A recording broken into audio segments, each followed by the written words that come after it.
होता है India ink preparation करेंगे, ये भी एक स्टेन है, किसके लिए, क्रिप्टोकोकस के लिए। अब हम आगे चलते हैं।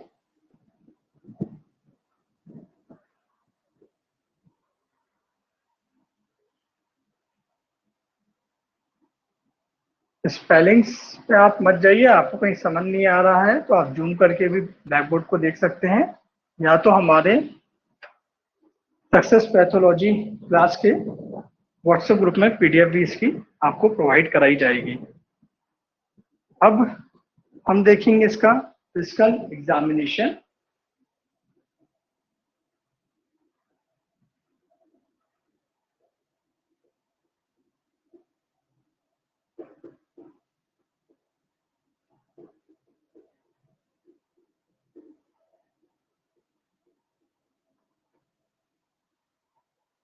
उस फिजिकल एग्जामिनेशन में सबसे पहले हम, अब ये जो है हमारा, ये हम एबनॉर्मल की बात कर रहे हैं कि एबनॉर्मल हमें कैसा रखेगा। पहला है हमारा कलर में अगर हम बात करें तो वहां हमें टर्बिड दिख सकता है, मतलब धुंधला सा दिख सकता है।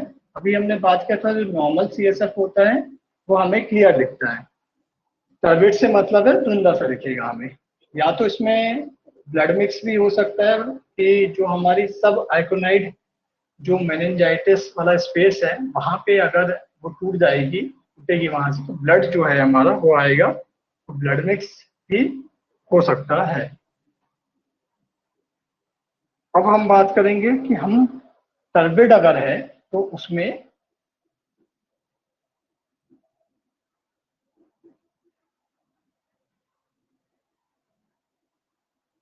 क्या होगा। तो इसमें जो है जो डब्ल्यूबीसी सेल्स होते हैं वह 200 सेल से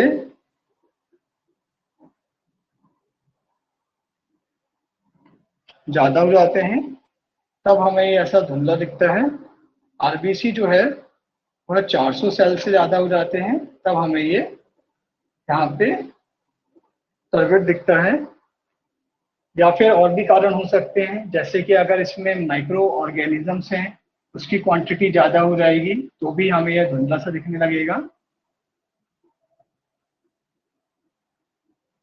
उसके अलावा अगर हम बात करें तो अगर प्रोटीन की मात्रा भी इंक्रीज हो जाएगी,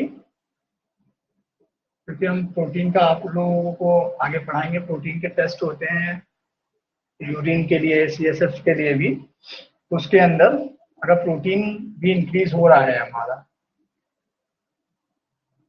तो भी हमारे को टर्बिड दिखेगा। मतलब टर्बिड किस किस कंडीशन दिख रहा है, डब्ल्यूबीसी 200 से ज्यादा हो जाएंगे, जब आरबीसी 400 से ज्यादा हो जाएंगे, माइक्रो ऑर्गेनिज्म जब आपको माइक्रो ऑर्गेनिज्म उसमें आएंगे तब दिखेगा। इसमें इंपॉर्टेंट जो है वो किस कंडीशन में हमें टर्बिड दिखता है, वह है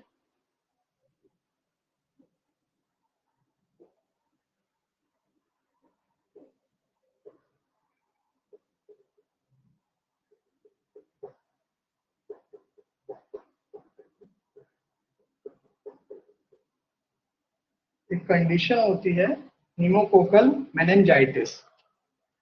इस कंडीशन में ये हमें टर्बिड के लिए ज्यादा इंपॉर्टेंट याद रखना है कि न्यूमोकोकल मेनिंजाइटिस की कंडीशन में हमें टर्बिड दिखता है। अब हम बात करें ब्लड मिक्स की,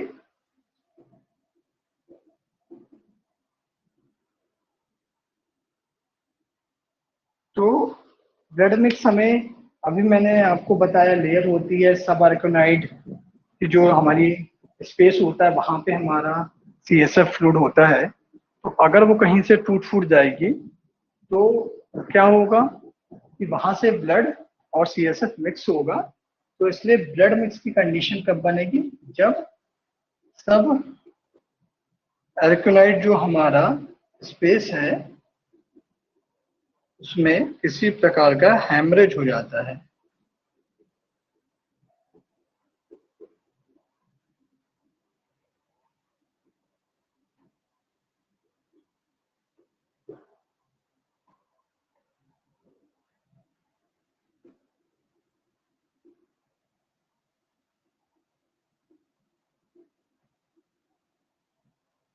ब्लड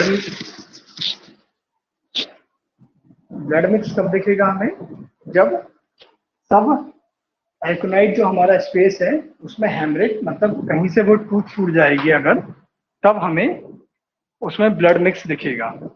अगर सीएसएफ में आरबीसी आ रहे हैं तो हमें स्मोकी सा उसमें शो करता है। अब हम नेक्स्ट पॉइंट देखेंगे कि क्लॉट फॉर्मेशन जो है, तो हमने देखा था कि जो नॉर्मल सीएसएफ होता है उसमें किसी प्रकार का क्लॉट का फॉर्मेशन नहीं होता है, लेकिन जो एबनॉर्मल है उसमें क्लॉट का फॉर्मेशन होगा।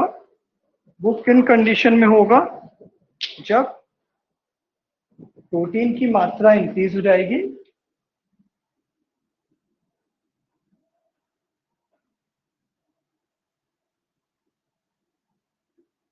प्रोटीन की मात्रा इंक्रीज हो जाएगी। उसमें भी हमें क्या याद रखना है कि कौन सा प्रोटीन है, फिब्रिनोजन बोलते हैं इस प्रोटीन को। जब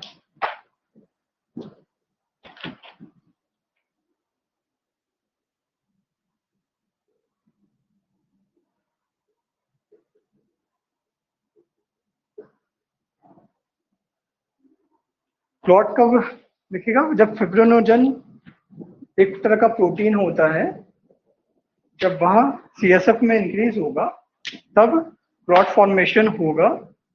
और इसके लिए एक चीज और इम्पोर्टेंट है, वो है ट्यूबरक्लोसिस मेनिंजाइटिस की एक कंडीशन होती है।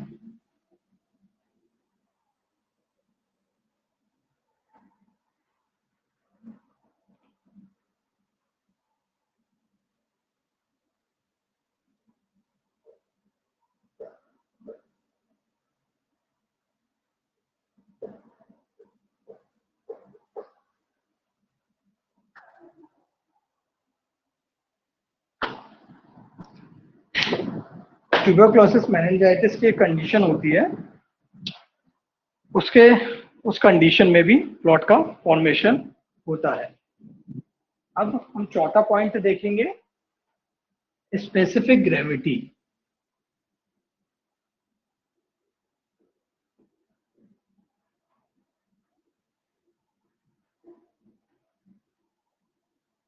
ये भी इम्पोर्टेंट है कि जो सीएसएफ की स्पेसिफिक ग्रेविटी है उसको कौन से मेथड से किया जाता है। तो इसके दो मेथड होते हैं। एक होता है, मेथड्स वगैरह आपको जरूर एग्जाम्स में ज्यादातर पूछ लिए जाते हैं, इसलिए आप इसको इम्पोर्टेंट मान के चलें।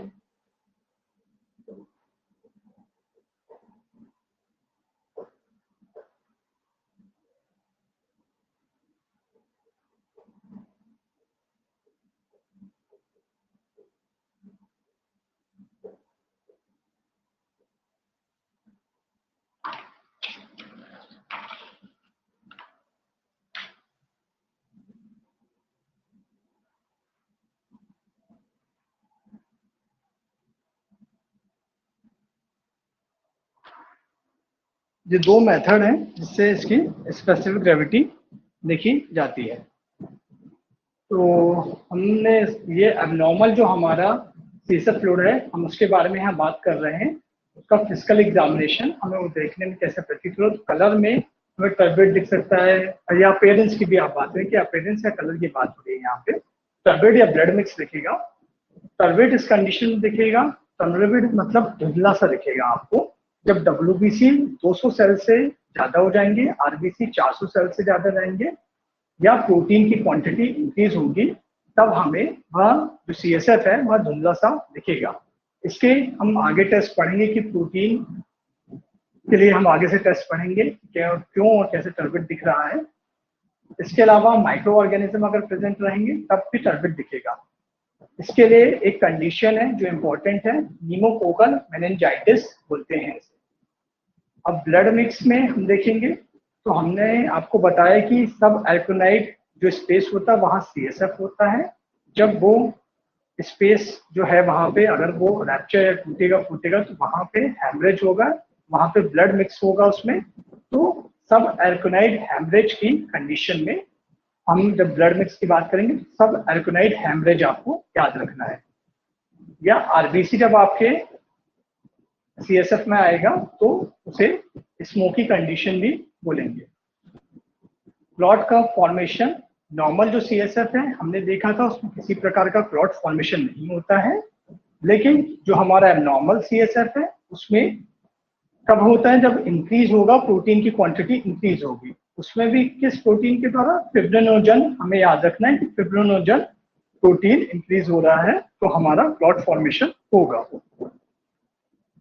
या एक कंडीशन की बात करें तो ट्यूबरक्लोसिस मेनिंजाइटिस, ये आपको याद रखना पड़ेगा। इसमें ट्यूबरक्लोसिस मेनिंजाइटिस में काउ वेव लाइक का स्ट्रक्चर बनता है।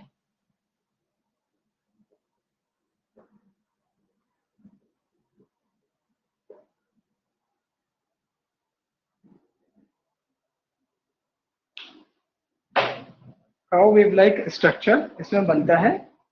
स्पेसिफिक ग्रेविटी इंपॉर्टेंट है, तो स्पेसिफिक ग्रेविटी दो मेथड से करी जा सकती है, हैंड रिफ्रैक्टोमीटर या वेट मेथड। ठीक है, अब हम आगे देखेंगे।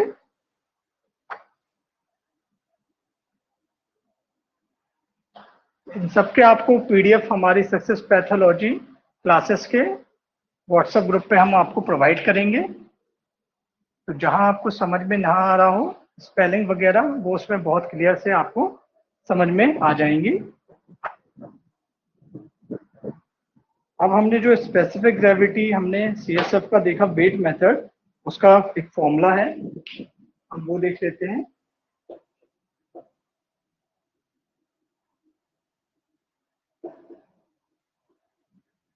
तो ये होती है हमारी वेट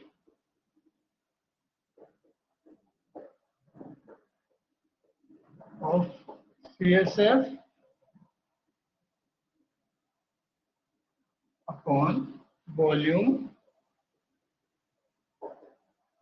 ये स्पेसिफिक ग्रेविटी जो हमने एक वेट मेथड और एक हैंड रिफ्रैक्टो मेथड की बात करी है, उसमें जो वेट मेथड है उसका यह फॉर्मूला है।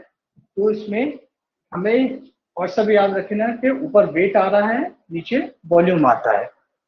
हमें हो सकता है कि ऑब्जेक्टिव टाइप में आ जाए तो वॉल्यूम ऊपर कर दिया जाए, वेट नीचे कर दिया जाए, या अदर कुछ केजी में दे दी जाए, वैल्यू की केजी है तो हमें ध्यान रखना है वेट मेथड है तो वेट हमारा ऊपर आ गया और वॉल्यूम हमारा नीचे आ रहा है।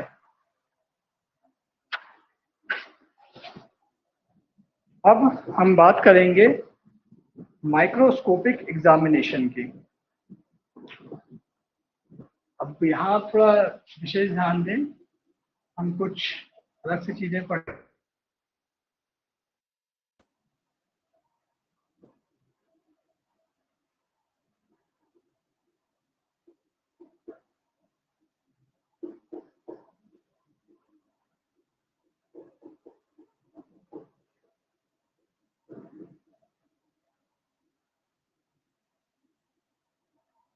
तो हम देखेंगे माइक्रोस्कोपिक एग्जामिनेशन। तो इसे करने का जो तरीका है वो हम करेंगे किससे, आपको काउंटिंग चैम्बर्स के बारे में अगर पता है तो अच्छी बात है, अगर नहीं पता है तो वो भी हम आगे की क्लासेस रहेंगी उसमें हम आपको क्लियर करेंगे। लेकिन फिलहाल अभी हम इसको आपको समझा रहे हैं बस कि किस तरह से किया जा रहा है।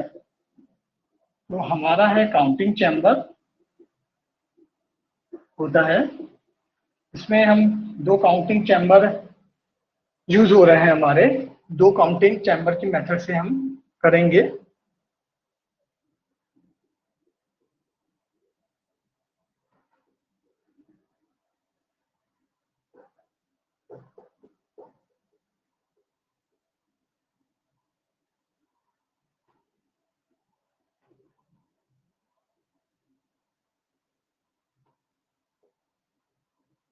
यही सब चीजें हैं जो एग्जाम में आपको, छोटी छोटी चीजें आपको एग्जाम में आती हैं, किस काउंटिंग चैम्बर का यूज किया गया है, उसमें कितना एरिया यूज किया गया है।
देखिए माइक्रोस्कोपिक एग्जामिनेशन है हमारा, तो अगर हमें इसमें टोटल ल्यूकोसाइट जो काउंट होता है, या आप WBC काउंट बोलते हैं,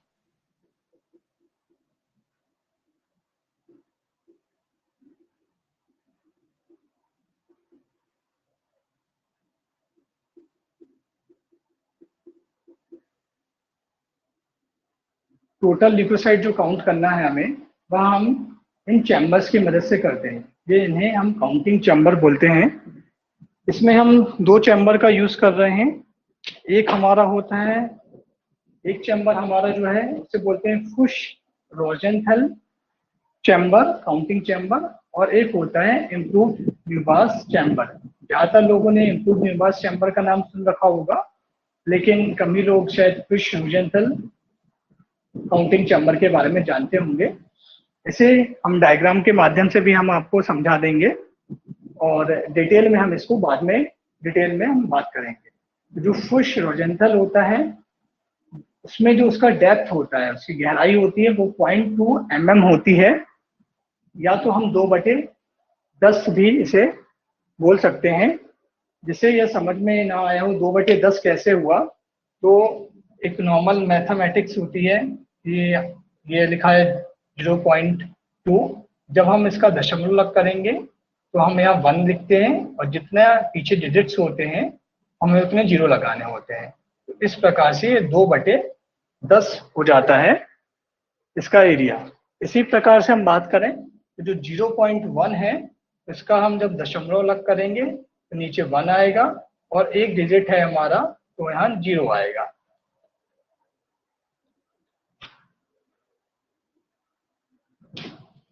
तो जो हमारा इसका डेप्थ हुआ या गहराई है वो 0.2 mm या 2/10 है।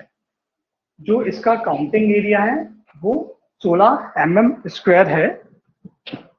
16 mm² की हम बात करें अगर, तो एक रफ डायग्राम में आपको बता रहा हूं। फिलहाल अभी हम अभी ये फुश रोजेंथल चैम्बर के बारे में बात कर रहे हैं।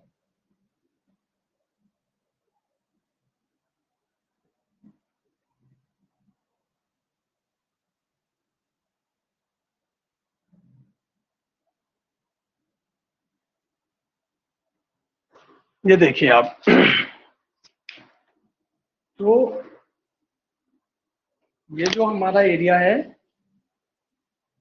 ये आप मान के चलें, ये जो सिंगल सिंगल है वो 1-1 mm है। तो जब हमारा 1 mm, 2 mm, 3 mm, 4 mm, तो इस हिसाब से ये 4 mm है। हालांकि जब हम इसे बुक में देखेंगे तो 0.4 mm आपको दिखेगा, बट ये आप मान के चलिए 4 mm है आपका ये एरिया। जो आपका इस तरफ का एरिया है,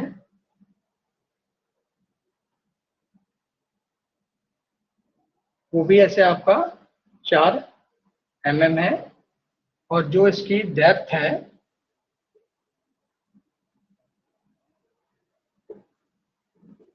मतलब गहराई, वो 2/10 है। तो ये 16 mm से आप ये समझ लीजिए, ये 16 स्क्वायर है। ये जो फिश रोजेंटल काउंटिंग चैम्बर होता है वो कुछ इस प्रकार का होता है। तो हमारा ये 1 हो गया, ये 2 हो गया, ये 3 हो गया, ये 4 हो गया, ये 5 हो गया, 6 हो गया, 7 हो गया, 8 हो गया, 7 से ये 16 हमारे एक छोटे छोटे हमारे इसमें स्क्वायर्स बन जाते हैं। ठीक है, इसकी गहराई जो है वो होगी 2/10 या 0.2 mm।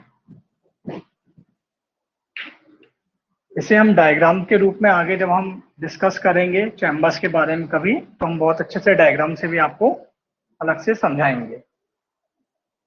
अब जो हमारा दूसरा है चैम्बर, वो है इम्प्रूव्ड न्यूबास चैम्बर। तो इम्प्रूव्ड न्यूबास चैम्बर में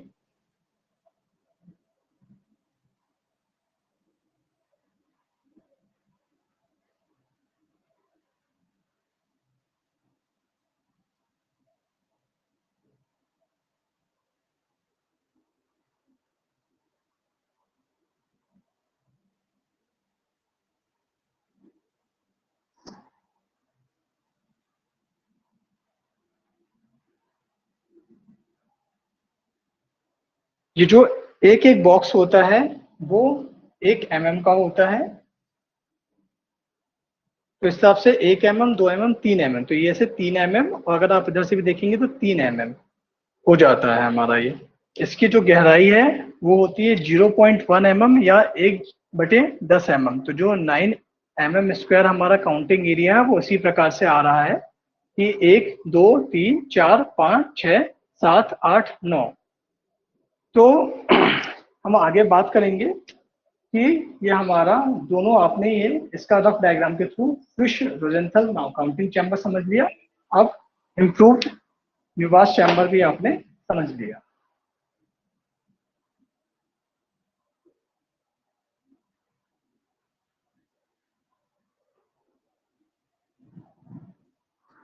अब एक इम्पॉर्टेंट चीज है जो आपको एग्जाम में बहुत ज्यादा चांस है कि आएगी और आती है हमेशा से, वो होता है जो सीएसएफ है हमारा, अगर वो क्लियर है तो उसको डाइल्यूट करने की जरूरत नहीं पड़ती है।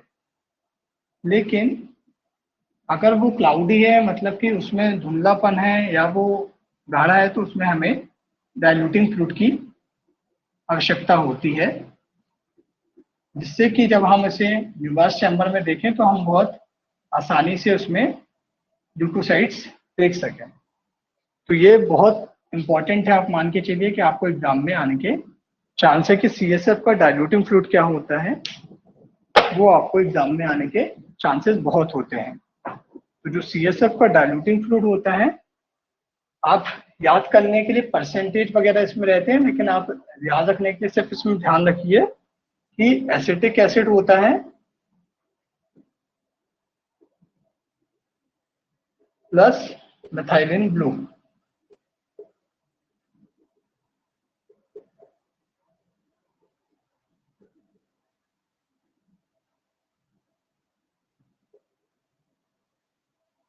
तो जो सीएसएफ का डाइल्यूटिंग फ्लूइड होता है 2% एसिटिक एसिड में मेथाइलिन ब्लू होता है। लेकिन आप इसको ध्यान रख सकते हैं कि एसिटिक फ्लूइड और मिथाइलिन जो ब्लू है वो सीएसएफ का डाइल्यूटिंग फ्लूइड होता है। इसका कार्य यह होता है कि ये जो डाइल्यूटिंग फ्लूइड है हमारा, वो क्या करेगा, जो आरबीसी प्रेजेंट रहेगी हमारे सीएसएफ में, उसको, जो हमने कलेक्ट किया हुआ है, उसको वहां से अलग करता है, और जो हमारी डब्ल्यूबीसी है, मतलब ल्यूकोसाइट्स है जो हमारी, उसको स्टेन करने का कार्य करता है।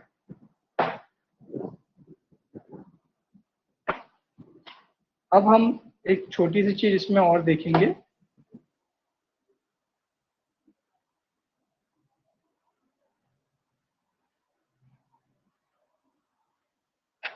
कि डाइल्यूशन इसका करेंगे कैसे, अब वो इम्पोर्टेंट है। तो डाइल्यूशन करने के लिए हम यूज करेंगे एक डब्ल्यूबीसी पीपेट होता है।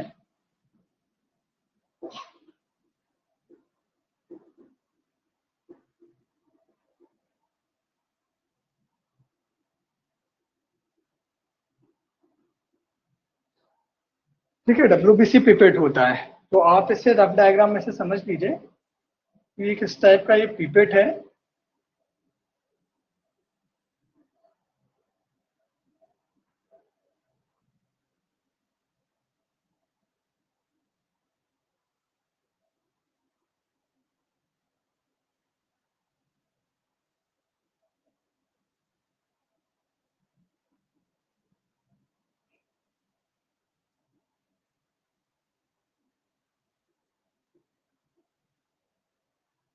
डाइल्यूशन के लिए हम डब्ल्यूबीसी पिपेट का यूज करते हैं। तो एक ये रफ आइडिया आप लीजिए किस तरह का एक पिपेट होता है, जिसमें 3 मार्किंग होती है। एक होती है 0.5 पे, एक होती है 1, और एक होती है 11। जो हमारा ये वाला पोर्शन होता है, इसको हम स्टेम बोलते हैं। ये हमारा एक बल्ब होता है, इसे हम डायग्राम के को भी आपको अपने पीडीएफ में शो करेंगे। तो ये बल्ब होता है, इसके अंदर एक बीट डली रहती है छोटे से कंकड़ कंकड़ के समान, वाइट कलर की, जो इसका आइडेंटिफिकेशन मार्क होता है कि इसे डब्ल्यूबीसी पिपेट कहते हैं। और एक हमारी मार्किंग होती है 11 तक। तो हमें इसका डाइल्यूशन करना होता है। जब हम ब्लड का डाइल्यूशन भी करते हैं या CSF का भी करते हैं, तो इसका डाइल्यूशन जो होता है वह होता है 1:20।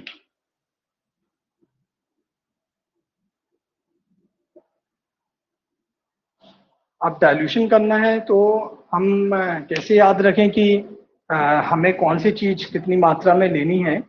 तो उसके लिए एक सीधी सी बात है कि जो हमारा मेन प्रोडक्ट है, मतलब CSF है, हम CSF की बात कर रहे हैं, जब ब्लड की बात करेंगे तो ब्लड है, हमें उसका डाइल्यूशन करना, मतलब उसको और एक तरह से आप बोलें कि और पतला करना है, किसी भी दूसरी शब्दों में बोल सकते हैं, तो जाहिर बात है उसको कम क्वांटिटी में लेना पड़ेगा। तो हम कम क्वांटिटी में यहाँ क्या लेंगे, 0.5 तक की जो हमारी रेंज है वहां तक हम इसमें क्या लेंगे, CSF का जो फ्लूइड है हम वो लेंगे, और इसमें हम फिर उसको यहाँ पे जो हमारी रबर ट्यूब है उसी की सहायता से हम इसको और सक करेंगे।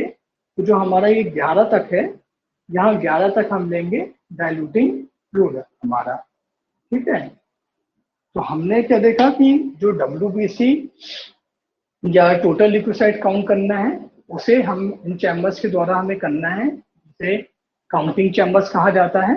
काउंटिंग चैम्बर्स में अगर हमारा CSF जो फ्लूइड है वो क्लियर है तो हम उसे डाइल्यूशन नहीं करेंगे, हम डायरेक्ट यूज कर सकते हैं। लेकिन अगर वो क्लाउडी है, उसमें या तो धुंधलापन है, तो हमें उसे डाइल्यूशन करना पड़ेगा।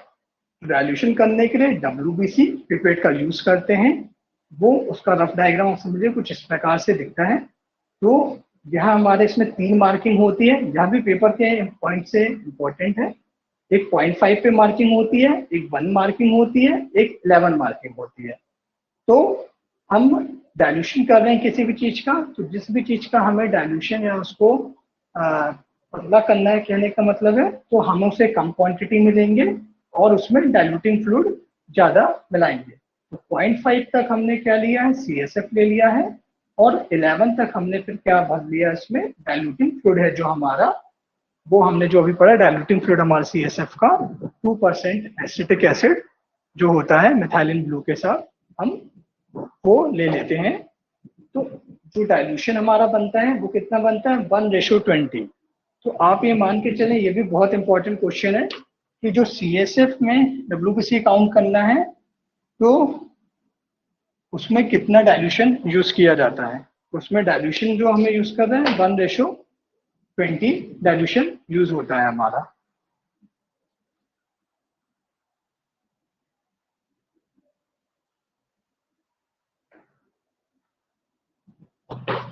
अभी मैंने आपको बताया कि अगर CSF क्लियर है तो उसे हमें डाइल्यूशन नहीं करना है, लेकिन अगर CSF हमारा क्लाउडी है तो हम उसे डाइल्यूशन करना पड़ेगा हमें। अब हमें देखेंगे कि इन चैम्बर के माध्यम से हम कैसे काउंटिंग करते हैं। तो उसका एक फॉर्मूला है।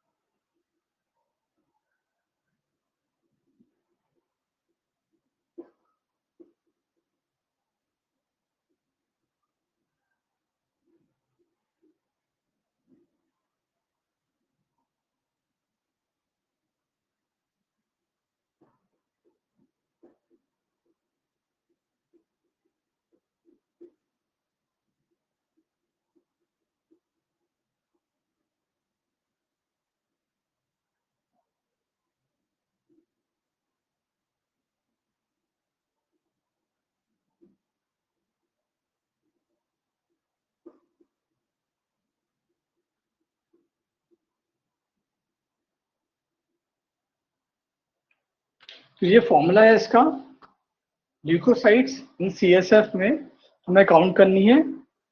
तो हम जब जो चैम्बर है, इस चैम्बर में हमने डाइल्यूटिंग फ्लूइड मिक्स करके हमने चैम्बर फिल करके माइक्रोस्कोप में रखा और इसे 10x पे देखना होता है। तो हमने इसको 10x पे जूम करके जब देखा तो हमें जितने सेल्स दिख रहे हैं तो नंबर ऑफ सेल काउंटेड में वो आ जाएंगे। जो हमारा एरिया है, तो अभी हमने पढ़ा था कि काउंटिंग एरिया, इसके टोटल काउंटिंग एरिया कितने होते हैं, 16। अब इसमें कितने काउंटिंग एरिया यूज होते हैं, वो होते हैं सिर्फ 5। हम स्क्वायर्स जो रहेंगे हमारे, हम उसका यूज करेंगे। आप ऐसे लाइन खींच के अपना एक डायग्राम बनाना।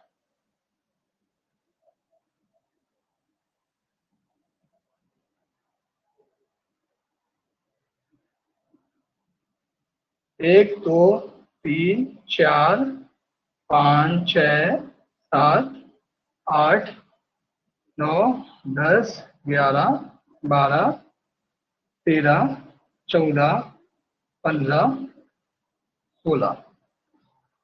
16 स्क्वायर, जैसे हमने अपना आपको समझाया था, तो ऐसे इसके 16 हमारे स्क्वायर्स होते हैं। अब 16 स्क्वायर्स में हमें जो काउंटिंग करनी है, वहां हमें सिर्फ 5 स्क्वायर में करनी है इसमें। ठीक है, तो कौन से स्क्वायर है वो 5? पहला, वैसे आप एक रफ डायग्राम बना के आप याद कर सकते हैं। पहला, आखिरी वाला, नीचे वाला, आखिरी वाला 13वां, 16वां और ये 7वां। तो हमारी ये 5 जो स्क्वायर हैं, इसमें हमें काउंटिंग करनी है। पहले में, चौथे में, 7वें में, 13वें में और 16वें में। तो हमारा जो फॉर्मूला है वो क्या हो जाएगा, फिर से नंबर ऑफ सेल्स काउंटेड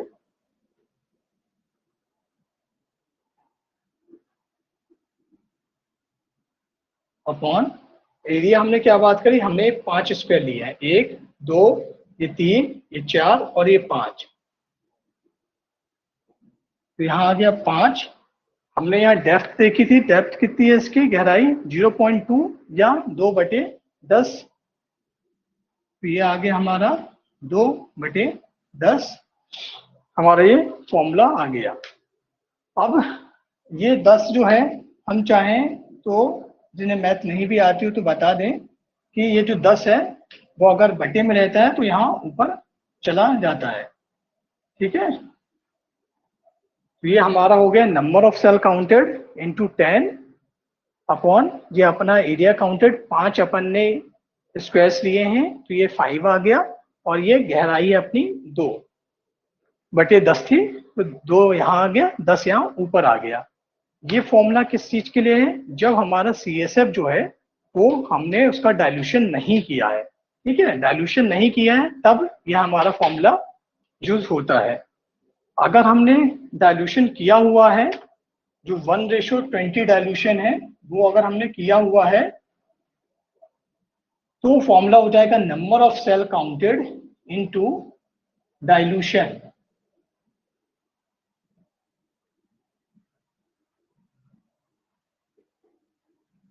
तो हो जाएगा number of cell counted into dilution upon area counted into depth. ये फॉर्मूला आप याद कर लीजिए, क्योंकि ये आपको जब हम दूसरी चीजें पढ़ेंगे, RBC काउंटिंग देखेंगे, हम निवास चैम्बर्स WBC देखेंगे, तो भी ये फॉर्मूला आपको वहां भी काम आएगा। तो नंबर ऑफ सेल काउंटेड, हमने डाइल्यूशन किया तो डाइल्यूशन गुणे में आ जाएगा, एरिया काउंटेड अपॉन जो उनकी गहराई है, डेप्थ। तो नंबर ऑफ सेल्स लिख दिया हमने अपना यहाँ पे। हमने डाइल्यूशन कितना है हमारा, डाइल्यूशन था 20। हमारा एरिया काउंटेड था 5, हमने स्क्वायर्स यूज किए थे तो 5। डेप्थ कितनी थी, 2/10। अब हमने आपको बताया था कि अगर ये बटे में है तो वह ऊपर चली जाती है, इसलिए ये यहाँ पे ऐसा हो जाएगा। Number of cell counted into 20 जो हमारा डाइल्यूशन है, इंटू 10 अपॉन 5 इंटू 2। तो 5 गुणा होता है 2, 10। तो 10 से ये 10 कैंसिल हो गया। जब 10 से ये 10 कैंसिल हो गया है, तो हमारा जो फाइनल फॉर्मूला बन रहा है वो हो गया number of cells counted into 22। तो ये डाइल्यूशन वाले में हमारा फॉर्मूला ऐसा बन जा रहा है। ठीक है, आप ये फॉर्मूला जरूर याद रखें, ये हमें काम आता है। अब हमारा दूसरा जो चैम्बर था, अब हमने ये वाला देखा था पुश रोजेंथल मेथड के थ्रू। इसमें 16 हमारे स्क्वायर्स थे, तो जो 5 स्क्वायर यूज हुए थे, एक, पहला, चौथा, सातवां, 13वां और 16वां, मतलब 5 स्क्वायर। तो ये हमारे लिए इम्पोर्टेंट है एग्जाम के पॉइंट ऑफ व्यू से अगर हम बात करें तो। अब हम दूसरे वाले चैम्बर के हिसाब से देखेंगे, जो है हमारा इम्प्रूव्ड न्यूवास चैम्बर। उसके हिसाब से हम बात करें तो अगर जो CSF है डाइल्यूटेड नहीं यूज किया है हमने, तो हमारा फॉर्मूला बन जाएगा number of cell counted into upon area counted, जो हमारा एरिया है, इनटू डेप्थ। तो यहाँ पे थोड़े चेंजेस होंगे, वो हम आपको अब इसके हिसाब से भी समझाते हैं। तो हमने आपको बताया था अभी इम्प्रूव न्यूवास चैम्बर का एक रफ डायग्राम के तौर पे अगर बात की जाए,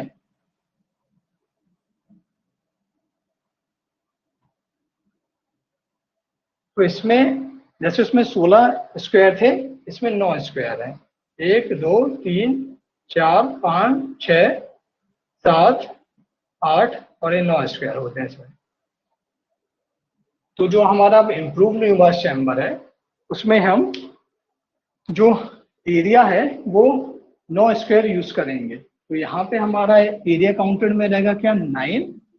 इसकी जो गहराई है वो 0.1 mm या 1/10 mm हमने देखा, तो ये 1/10 आ गई। ये हम बात कर रहे हैं जब डाइल्यूशन नहीं किया गया है, ठीक है। तो जो ये 10 है वो गुणा में ऊपर आ जाएगा यहाँ पे, तो यहाँ पे 1 बचेगा बस आपका। तो इस तरह का आपका फॉर्मूला बन जाएगा।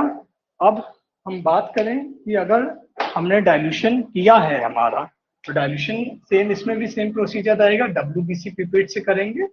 0.5 तक हमने CSF लिया हुआ है उसमें, और जो 11 तक दिख रही है आपको वहां पे पिपेट में दिखता है, वहां तक हम डाइल्यूटिंग फ्लूइड लेते हैं। जो हमारा WBC का जहाँ पे बल्ब लगा है उसको हाथ में पाम में लेके ऐसे हमें उसको रोटेट करके अच्छे से मिक्स करना होता है।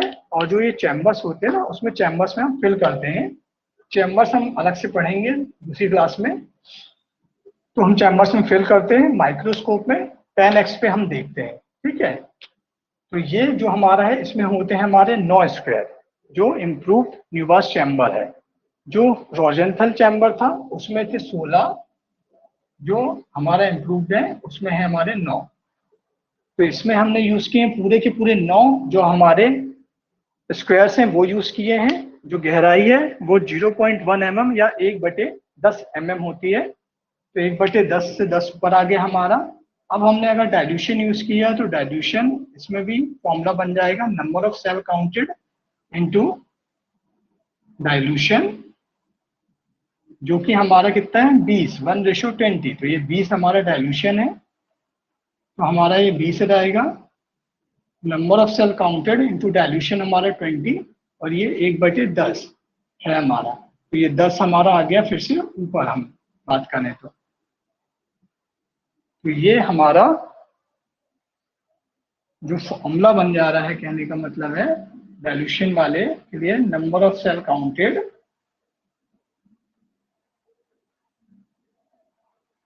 इंटू 200/9। तो ये हमारा फाइनल फॉर्मूला बन गया है।